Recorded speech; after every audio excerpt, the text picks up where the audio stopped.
So mga kapatid, sa umagang ito, we will start a sermon series on Christmas. The miracle of Christmas. Naniniwala ba kayo sa himala? Sino na nakaranas ng himala dito? Yan, praise God, amen. So, totoo ang Diyos ay naghihimala. And the miracle of Christmas is very evident or very obvious in the story of Mary. So, dito po mga kapatid, no, makikita natin sa binasa po natin na yung pabor na binigay kay Mary or Mary's favor. So, ang sabi po dito mga kapatid, pinili ng Diyos si Mary, God's sovereign choice. Pag sinabi nating sovereign choice, ito yung pagpili ng Diyos na siya lang yung may kapangyarihan na gumawa nito. Okay? Na kahit sino walang pwedeng pumigil sa kanya. Na nakapanood na ba kayo ng beauty pageant? Huh? Nakapanood na kayo ng Miss Universe beauty pageant? Sino nakapanood, no?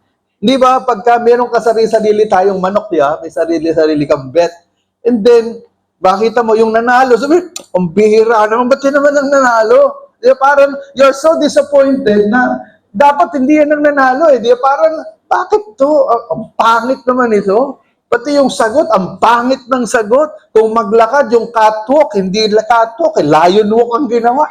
So, di ba, parang, bakit ganun? Parang, she doesn't deserve it. Parang, hindi deserve nito yun eh. In fact, nung nang sinanalo yung, Filipina-American, si Arboni Gabriel, tandaan nyo, no? Na Miss Universe, ang dami nagprotesta. Ano daw yun, kumbaga, scripted or sabihin natin na, binayaran. Kaya, ang laking controversy doon, yung sa Miss Universe na si Arboni Gabriel, nagkataon na half Filipina pa, yung na-controversy na yun. In fact, according to Google, nag-research ako kagabi, na-suspend ang Miss USA Universe because of that decision. Ewan ko ano nangyari, kung gaano katotoo yun. So, ngayon, ito po si Mary, when she was chosen to bear the child of God, siguro, na-imagine ko lang sa langit, merong nagaganap na butuhan. Yung mga angel siguro, lalo na yung si Gabriel, si Michael, at kung sino-sino pa, may kanya-kanya silang bet kung sino yung magdadala ng Son of God. Na-imagine niyo na siguro yung mga angels, sino na, contestant number 1, number 2, number 3. And then siguro, may popular choice na nangyari. And only for them to find out na yung popular choice, hindi yun ang nanalo, kundi yung choice ni Lord. Yung choice ng Diyos. Kasi kung pag-aaralan daw natin ang itsura ni Mary, she was just, sabihin natin, 14 to 17 years old. Sabihin nung iba, pwede na pala yun. Nung unang panahon yun. Kasi nung unang panahon, ang mga babae, wala silang pangarap kung hindi makapag-asawa. Yun yung kultura nung biblical times. Iba na yung panahon natin ngayon. So, Mary was just 14 to 17 years old. At yung itsura niya, napaka-ordinaryo. In fact, hindi ka mapapa-second look daw. Hindi siya maganda. Ordinaryo. Kumbaga, nakakita na kayo ng mga ordinaryong mukha, di ba? Tingnan niyo yung katabi niyo. Pastor, hindi ordinaryo to. Less than ordinary. Hindi. Mga magaganda, di ba? Ang mga anak ng Diyos, magaganda. Amen? So, si Mary, she was not the popular choice, no? But then she was selected by grace. By grace. So, that's why sabi dito sa verse 28, dumating ngayon, nagpe-pray si Mary sa kanyang kwarto, bigla siyang binulagan ni Angel Gabriel. Ikaw nga, nagpe-pray ka, bigla na lang may nag-appear na angel sa iyo, hindi ka ba magugulat? Ano sabi mo? Ay, ang saya. Ganun ba? Hindi. Pag nakita, kaya sabi ni Angel Gabriel, oy, don't be afraid, Mary. Siyempre, matatakot ka eh. Natural reaction yun. Sino to? Di mo alam, baka demonyo yung So, pero, nagpakilala nga ako, anghel, Gabriel, at ang sabi ni Gabriel, oh, Mary, highly favored, pinagpala. Ano yung highly favored? Sa Tagalog yan, tiningnan ko yung iba-ibang salin sa Tagalog na Biblia. Ang sabi diyan, pinagpala, kinalulugdan, pinakamamahal. Wow, sarap pa na, no? Highly favored. At sa Greek po yan ay charito. Okay. Charito. Okay, so ibig sabihin, si Mary ay charito. Siya yung unang-unang tinawag na charito sa Bible. Okay, anong lesson dito? God doesn't choose the greatest or most powerful but works through the humble and faithful. Sa Lord, hindi niya tinitingnan, sino ang pinakamaganda rito? Sino pinakamatalino? Sino pinakamayaman? Sino pinakatalentado? Hindi yun eh. Ang tinitingnan ni Lord, sino ba yung pinakamababa ang loob? Sino ba yung pinakamapagpakumbaba? Sino ba yung mahinahon? Sino ba yung sabihin natin, pinakabanal, pinakamasunuring? Yun ang tinitingnan ni Lord. Kasi yung iba, akala nila, ay, ako siguro, highly favored ako kasi dami kong talents eh. Marunong ako kumanta, marunong ako sumayaw, marunong akong magaling ako magsalita, ako very artistic ako. Ang dami kong alam, no? Magaling ako sa math, magaling ako sa English. May mga taong ganun, no? Sarang napaka-blessed ng mga tao. Magaling ka na sa math, magaling ka pa sa English. Magaling ka pa sa science. May mga ganun eh. Kasi mayroong iba, magaling sa English, pagdating sa math, bokya. Yung iba, magaling sa math, pero pagdating sa English, sablay. Okay? So, akala ng iba, ganun. Hindi ganun pumili si Lord. Kagaya nito si Mary, napaka-ordinaryo, but then, God chose Mary because she was ordinary. So, because she was humble and faithful. Now, but then, sabi nga dito, Mary was fearful but favored. Ang sabi ni Angel Gabriel, do not be afraid, Mary, for you have found favor with God. Pinagpala ka ng Diyos. So, yung favor dito, talagang pinagpala eh. So, the lesson is, you may think that God is not listening to your prayers. Meron ba sa ating gano'n na para bang, Lord, nakikinig ka ba? Are you listening to my prayers, Lord? Are you even looking at me? Parang gano'n eh. Lord, do you care? Meron mga gano'n, di ba? Na, Lord, nagkikare ka ba sa akin? Nagmamalasakit ka ba sa akin? Baka si pastor lang ang pinapakinggan mo, Lord. Bakit ako parang hindi? Mayroong kayatang favoritism, Lord. So tandaan natin, God has no favoritism because we are all special to God. Now, you may think God is not listening to your prayers, but one day, you will cry and see the favor of God. Magugulat ka na lang, may iyak ka pa nga. Sabihin mo, Lord, salamat po sa favor.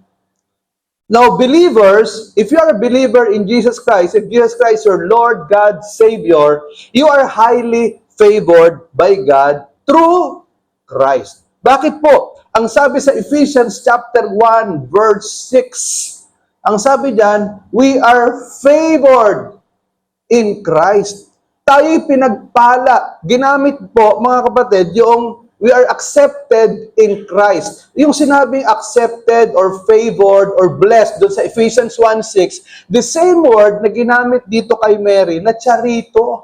So, ibig sabihin, if we are believers in Christ, we are charito or highly favored because we are connected, related to Christ. Naunuhan po natin? So, kaya hindi lang si Mary yung babaeng pinagpala sa lahat. Hindi lang siya yung pinagpala, kinalulugdan, pinakamamahal. Ikaw din, kung ikaw ay anak ng Diyos, you believe in Jesus Christ as your Lord, God, and Savior, ikaw ay pinagpala. Now, sa araw pong ito, the whole Catholic Church is celebrating the Immaculate Conception of Mary. Ang tanong, is Immaculate Conception of Mary true? Is it biblical? Ano ba yung Immaculate Conception? Baka may nakiki-Immaculate Conception ka, hindi mo alam kung ano ibig sabihin nun. Ano ba yung sabihin nun? Ang ibig sabihin nito, na si Virgin Mary, she was preserved from original sin. Sabihin, hindi siya pinanganak na may original sin. Sabihin, wala siyang kasalanan kahit konti. Kasi lahat ng tao may original sin. Kaya tayo namamatay. Naunahan po ninyo, pinanganak tayo na may minanang kasalanan kay Adan. Roma 5, talatang 12. At ang kamatayan ay dumaloy sa tao dahil sa kasalanan ni Adan. So, dahil sa kasalanan ni Adan, lahat tayo may original sin. Roma 5, talatang 12. Kaya tayo namamatay. Ngayon, yung Immaculate Conception, ang katuruan na yan, ay ginawa po yan noong December 8 na 1857 yata, if I'm not mistaken. So, ang sabihin niya na wala si Mary na original sin. Now, ang tanong po, totoo ba na si Mary ay walang original sin? Ang sabi po dito sa The Truth Encounter, Catholicism and Holy Scriptures, nung dating Vatican priest na si Anthony Pezzota, na isulat niya tong libro na to, ang sabi niya, was Mary conceived without sin and that she never sinned in her life? Ang sabi po sa Luke 1, 46-47, and Mary said, my soul glorifies the Lord, and my spirit rejoices in God my Savior. So dito pa lang, sa sinasabi dito ni Mary, Luke chapter 1, verse 47, my spirit rejoices in God my Savior. Ang aking espiritu ay nagagalak dahil sa Diyos na aking tagapagligtas. So, ano ibig sabihin nun? Mary needed a Savior. Bakit? Because Mary also has the original sin. Now, ang tanong, was Mary conceived, ipinaglihi, born, ipinanganak by sinful parents? Okay? So, ang sabi po dito sa Romans 3:23, lahat ay nagkasala. Walang nakaabot sa pamantayan ng Diyos. So, ibig sabihin, si Mary, talagang pinaglihi yan, pinanganak yan ng makasalanan na mga magulang, babae at lalaki, nanay at tatay. Dahil ang walang kasalanan lang, si Jesus. Hebreo 4, talatang 15, ang ating dakilang pare, si Jesucristo, na nakikisimpatya sa ating mga kahinaan dahil siya'y tinukso sa lahat ng bagay, subalit hindi nagkasala. Si Jesus lang ang walang kasalanan na Diyos na nagkatawang tao. Hebreo 4, talatang 15. So ano ibig sabihin nito? Si Mary could never be sinless because her parents must have been sinless for her to be sinless also. Ibig sabihin, kung sasabihin nung Catholic Church na, o si Mary, yan, walang kasalanan yan. Dapat, yung kanyang mga magulang wala ding kasalanan. Naunahan po ninyo. Kasi, imposibleng masabihin na walang kasalanan si Mary, walang original sin. Yung mga magulang niya may original sin eh. Naunahan po natin. So, at isa pa, besides, the great Catholic teachers and popes never taught that Mary was sinless. Augustine, Ambrose, Chrysostom, Eusebius, Thomas Aquinas, Pope Gregory the Great, Pope Innocent III, and others denied that Mary was without original sin. So ito po mga Catholic teachers and popes in the history, hindi nila tinuturo na si Mary ay walang original sin. So ibig sabihin, nung 1857, if I'm not mistaken, December 8, na itinuro po ito ng isang pope na yung Immaculate Conception ay wala po sa Biblia. Hindi totoo. Naunawaan po natin. Okay? So, pero salamat na lang din kasi December 8, holiday, nagkataon, tumapan ng linggo, no? Sayang, ginawa na lang Lunes, no? Walang pasok. So, mga kapatid, pangalawa, Mary's faith. Trusting the plan of God. Now, ano ba yung plano ng Diyos?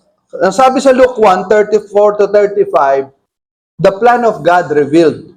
How will this be? Mary asked the angel, since I'm a virgin. Dahil ang sabi ni Angel Gabriel, dadalhin mo sa iyong sinapupunan ang anak ng Diyos. Magbubuntis ka. Ang ipaglilihi mo at ang ayang anak ng kataas-taasang Diyos. Ang sabi ni Mary, paano mangyayari yun? Virgin ako. So, yung tanong ni Mary, hindi yung tanong ng pagdududa, kundi tanong ng proseso. Naunawaan ninyo? Ang pagbubuntis mo yung anak ng kataas-taasang Diyos. So, anong reaction mo? Sabi, paano mangyayari yun? Di ba? Hindi yung sasabihin mo na, ay, hindi totoo yan, hindi mangyayari yan, kalukuhan niya. Hindi yun ang attitude ni Mary. Naintindihan po ninyo. So, the angel answered, "The Holy Spirit will come upon you, and the power of the Most High will overshadow you." Pag sinabing overshadow, ay lililiman, na hindi lilimliman, no?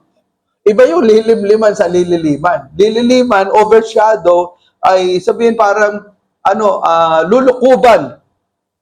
So, the Holy One to be born will be called the Son of God. So, yung faith ni Mary, makikita po natin dito na nagtiwala siya doon sa sinabi ni Angel Gabriel. That ang sabi ni Angel Gabriel, Luke 1:37, "For nothing is impossible with God." Walang imposible sa Diyos. Kasi maaaring iniisip ni Mary, paano kaya mangyari yun? Mabubuntis ako. At ang tatay ang Diyos Ama. Paano mangyari yun? So kaya sabi ni Mary, sabi ni Gabriel, "For nothing will be impossible with God." Walang imposible sa Diyos. So Mary trusted in the power of God to do the impossible. So mahalaga, listen, mahalaga na nagtitiwala tayo sa magagawa ng Diyos. Kahit gaano ka-imposible, you must believe, it is important that you believe that God is capable of doing the impossible. Naniniwala ba kayo doon? That God is capable of doing the impossible? Kasi, listen if your faith in the Lord, if your faith in God does not include believing in the impossible, then what's the purpose? What's the use of believing in God? After all, you see, hindi ka pala naniniwala na ang Diyos kayang gumawa ng mga imposibleng bagay. Ba't naniniwala ka pa sa Kanya? Naintindihan niyo ba? Bakit naniniwala ka pa sa Diyos? Wala naman, hindi naman pala naniniwala na kayang gumawa ng Diyos ng himala. Huwag ka na lang maniwala sa Diyos. Huwag ka na lang di umattend ng church. Huwag kang magbasa ng Bible. Maglakad-lakad ka na lang sa SM. Baka may mapala ka pa ron. Naintindihan natin. Kasi yung iba, sa kanila, yung pag-attend ng church, parang ritual Parang nakasanayan, nakalakihan. Pero actually, wala sa puso. Wala nga sa isip In fact, yung iba, ma-attend ng church lumilipad naman ang mga isip. Kaya lang nandito kasi, obligado Baka papagalitan ni nanay, mapagalitan ni tatay, o kaya, yung mga estudyante, sayang, yung plus point. O kaya, walang magawa maka-attend na nga ng church. Pero actually, wala yung puso mo dito. And no wonder, you do not experience the power of God. Naintindihan po ninyo? Yung iba, dito nga, pero gabi, nagngingit-ngit naman sa sama ng loob yung puso mo. Naiisip mo yung mga taong kagalit mo. Di ba? May mga ganon. Na nakikita mo yung pastor, pero hindi mo naintindihan sinasabi niya kasi ang umuukil-kil sa'yo, yung mga taong nakagalit mo, nakasamaan mo ng loob, yung mga umutang sa'yo na hindi nagbayad. Yun, di ba? So, kasi nga, wala talaga sa puso Pero listen to this, Kayo, ito sabihin ko sa inyo, if you want to benefit from attending the church, gabi pa lang ng Sabado, gabi pa lang, sabihin mo, Lord, a-attend po ako ng church. Sana po, ma-bless po ako. Mangusap po kayo sa akin, Panginoon. Pagpalain niyo po ako, Lord. At hindi lang yon, Panginoon, tinatamad po ako umattend ng church. Pero gawin niyo po akong excited. Alisin niyo po yung katamaran sa akin. Kasi alam ko po yung katamaran na to, galing sa demonyo po ito Palitan niyo po na excitement. Alam niyo, pag ganyan ang prayer mo, definitely God will bless you as you attend the church. Amen? Kasi ang prayer, Lord, I want to have an encounter with you. Okay? So, ang tanong, is there anything impossible to God? Meron bang imposible sa Diyos? Anong imposible sa Diyos? Alam niyo, isa lang imposible sa Diyos yung gumawa ng kasalanan. Other than that, walang imposible sa Panginoon. Okay? God cannot violate His own holiness.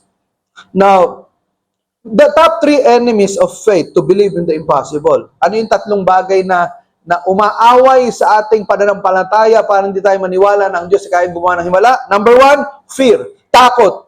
Because fear cripples faith by causing us to focus on the impossible rather than the power of God. Kapag katakot ka, naiisip mo yung takot mo, yung takot mo, yung takot mo na, mamamatay ako, makabankrupt ako, or iwanan ako ng pamilya ko, o babagsak ako sa exam, hindi ako makagraduate, o hindi ako magkakatrabaho, hindi ako magkakaasawa, hindi ako magkakaanak. Ang daming ganon, di ba? Puro takot, puro takot, puro takot. Andyan na yung mga galit sa akin. Parang naging paranoid ka na. So, ang focus mo ngayon sa impossible. You are no longer focusing on the power of God because you are so full of fear. Pangalawa, flesh. What does it mean by flesh? The flesh refers to our sinful nature, which leads us to rely on our own strength instead of trusting in God's power. Sabihin ng flesh, yung laman, yung pagkatao mo na yung sinful nature mo, yung pagiging makasalanan mo, yun ang nangunguna sa iyo. Nagtitiwala ka sa magagawa mo kaysa sa magagawa ng Diyos. Nagtitiwala ka sa husay mo, sa talino mo, sa galing mo, sa pera mo, sa kayamanan mo, sa connection mo, kaysa sa magagawa ng Diyos. Okay? That is why you cannot experience the impossible from God. Pangatlo, frustration. Ibig sabihin frustration, yung bang nasisipayo ka, nawawalan ka na ng lakas ng loob, nawawalan ka ng gana, frustrated ka, naiinis ka, sama-samang discouragement. So it happens when God's timing doesn't align with your expectations, causing us to lose patience and trust. Sabihin, pagkalimbawa, Lord, ito po yung prayer ko, Lord, ang tagal mo namang sumagot, Lord. Di ba, na-frustrate ka na. Hindi mo na alam na ano ba mangyayari susunod, ano mangyayari. So, you are now frustrated because your prayer, your timing is no longer aligned in the timing of God. So, anong dapat natin gawin? What to do in order to battle or to combat or to overcome this fear? Number one, breathe in God's presence. Kapag nananalangin kayo, ito kanina ginawa ko to. Inhale. I am highly favored in the name of Jesus. Exhale, no? Pag inhale mo, I am highly favored in the name of Jesus. I am highly favored in the name of Jesus. O kaya kung may sakit ka, pag inhale mo, I am healed in Jesus' name. I am healed in Jesus' name. O kaya, you say hallelujah 10 times na 30 seconds ang interval. Sabi mo, hallelujah, hallelujah. Ulit-ulitin mo mabagal lang. And then, ibig sabihin, you are breathing in the presence of God. Naintindihan nyo? That is meditation.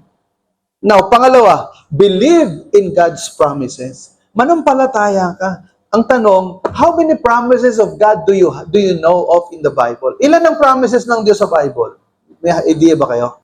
More than 7,000 promises are written in the Bible. Ang tanong, meron ka bang 7 na alam? Out of 7,000, meron kang 7 na alam? Ayun ang problema. Kaya tuloy, ang hina ng faith mo Pag nagpe-pray ka, wala kang kumbaga, wala kang pinaghuhugutan sa prayer mo. Kasi dapat, kapag nga nagpe-pray ka, yung mga promises ni Lord, nire-recite mo. Para yung prayer mo, umaangat, yung faith mo, umaangat. Hindi yung napupuno ka ng frustration. Pangatlo, you battle in God's power. Makipaglaban ka. Spiritual warfare yan You battle in God's power. Makipaglaban ka sa kapangyarihan ng Diyos. Okay? Kaya nga, Ephesians 6:10, madalas kong binabanggit sa inyo, be strong in the Lord and in His mighty power. Now, pangatlo, third major point, Mary's faithfulness. So, si Mary, she surrendered to the will of God. Isinuko niya yung buhay niya sa kalooban ng Diyos. Mary had a servant's heart. Ano yung response ni Mary nung sabi ni Gabriel na for nothing will be impossible with God? Anong sagot ni Mary dito sa verse 38? Ang sabi niya, I am the Lord's servant, may it be done to me according to your word. So, ibig sabihin, it shows her humble submission to God's will. So Mary also had sacrificial spirit. Sinabi niya, yes, yes, Gabriel. Yes, Lord.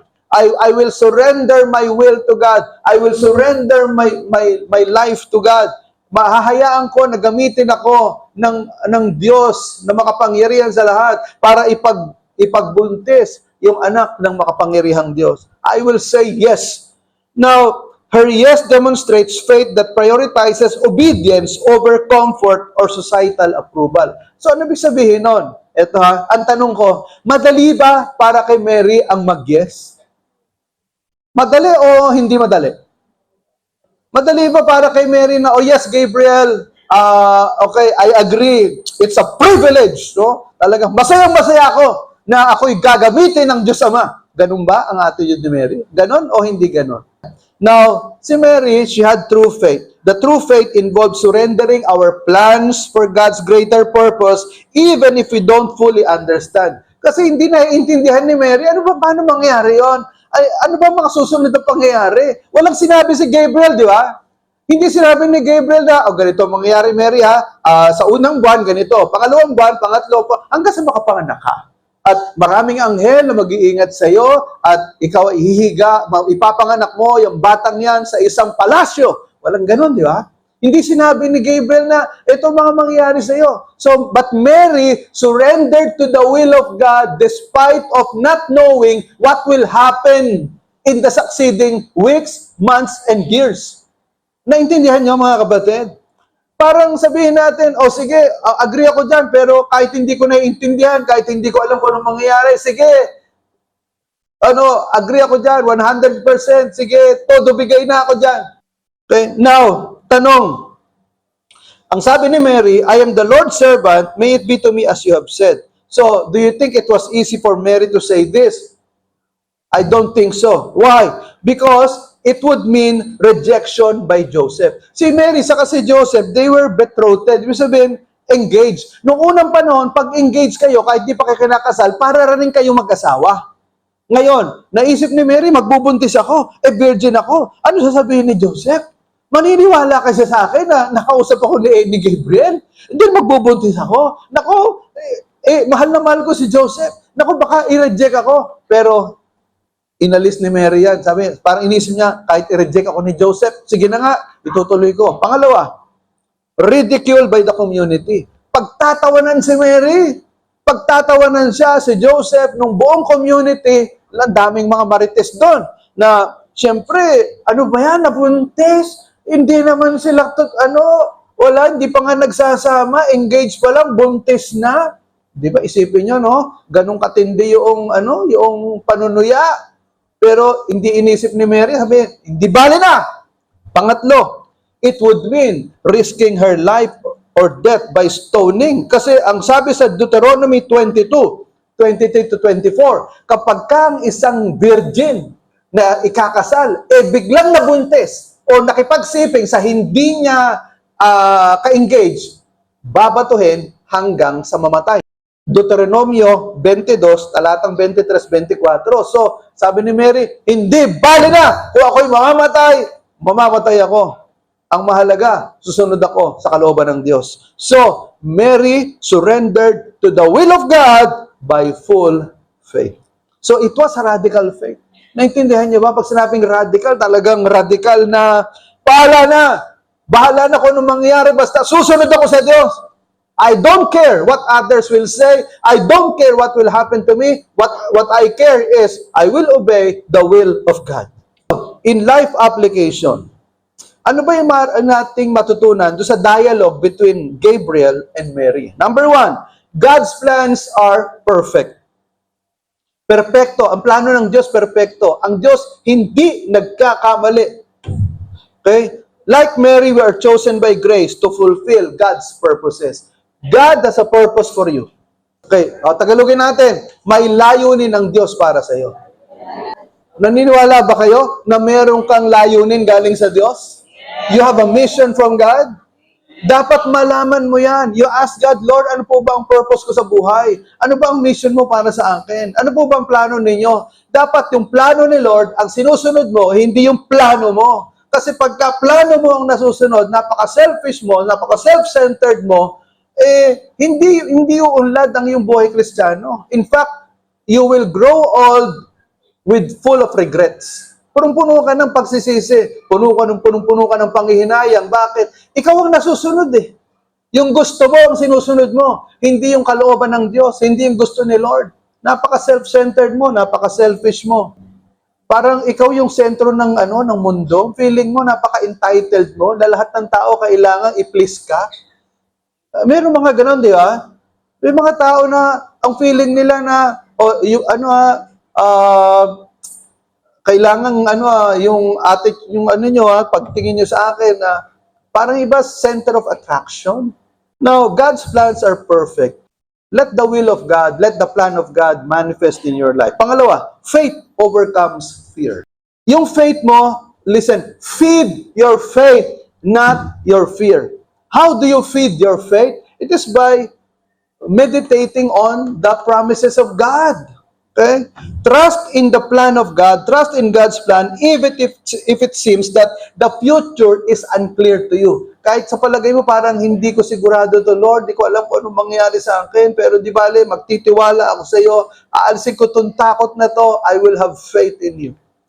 Pangatlo, surrender brings blessings. Kapag ka isinuko mo ang buhay mo sa Panginoon, you will be blessed.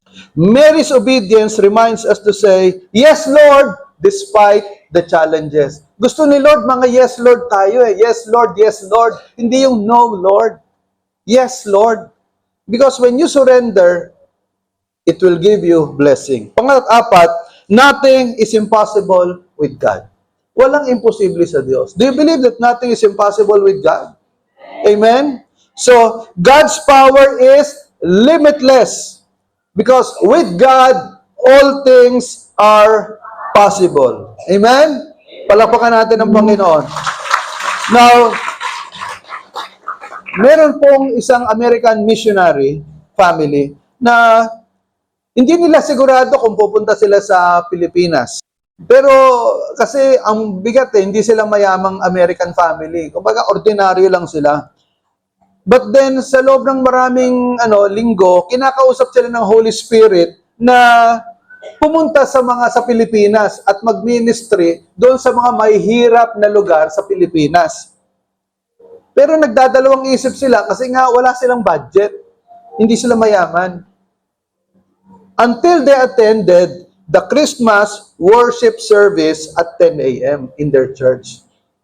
Sabi nung pastor, okay, we will have our Christmas worship service at 10 a.m., you attend. So umattend itong American family na ito. Ang tamang-tama, ang sermon nung pastor, Luke chapter 1, 37 to 38. Yung pinag-aaralan natin ngayon.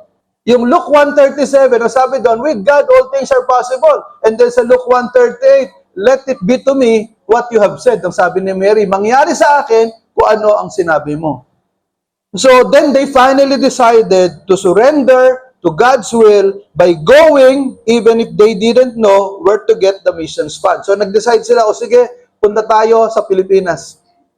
On the day of their flight, nung sila lilipat na papuntang Pilipinas, yung isang mayaman na kaibigan, millionaire na kaibigan, na matagal na nilang hindi nakakausap, matagal na, biglang tumawag sa kanila at ang sabi, napanaginipan mo kayo kagabi. At ang sabi sa akin ng Diyos, bigyan mo ka raw kayo ng pera. Ano ba ang bank account nyo? O binigay. Now, nung tiningnan ng pamilya, kung magkano yung nilagay sa bank account, $1 million. Is anything impossible to God? Naintindihan niyo ba? May imposible ba sa Diyos? Walang imposible sa Diyos. If you will just obey and follow the plan of God, the will of God for your life, then you will experience the miracle of God. Now, Christmas is believing that God is capable of doing the impossible. Luke 1:37, for with God, nothing is impossible. Amen? Palakpakan natin ng Panginoon. Praise God. Tayo po'y manalang. Oh Lord Jesus, we praise you. We glorify your name. Salamat po, Panginoon, sa umagang ito, sa mensaheng pinagkaloob mo. Truly nothing is impossible to you, God. Lord, I believe that there are people here who are experiencing trials, difficulties in life, and they need to experience the God of the impossible. Naniniwala po, Panginoon, may mga tao dito, may mga naririto, kailangan nilang maranasan ang kapangyarihan mo na gumawa ng imposible. Kagaya po na nangyari dito kay Mary. Mga kapatid, if you think that God has spoken to you, nasa sitwasyon ka na hindi mo kayang ipaliwanag, kailangan mo ng himala galing sa Diyos. Kailangan mong maranasan yung kapangyarihan ng Diyos sa buhay mo. You are telling God, Lord, help me, save me, I need you to do the impossible. Kung sa palagay po ninyo, ang mensaheng ito ay nangusap sa inyo, parang sa palagay mo, this message is for you, I want to pray for you. At the count of 3, I want you to stand up and I will pray for you. Okay? 1, 2, 3.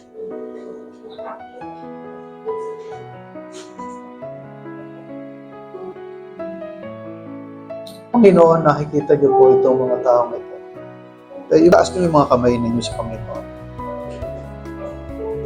Alam niyo, pag nagtataas tayo ng kamay sa Panginoon, ito ay simbolo ng pagsusuko sa Panginoon. We are acknowledging God in our lives.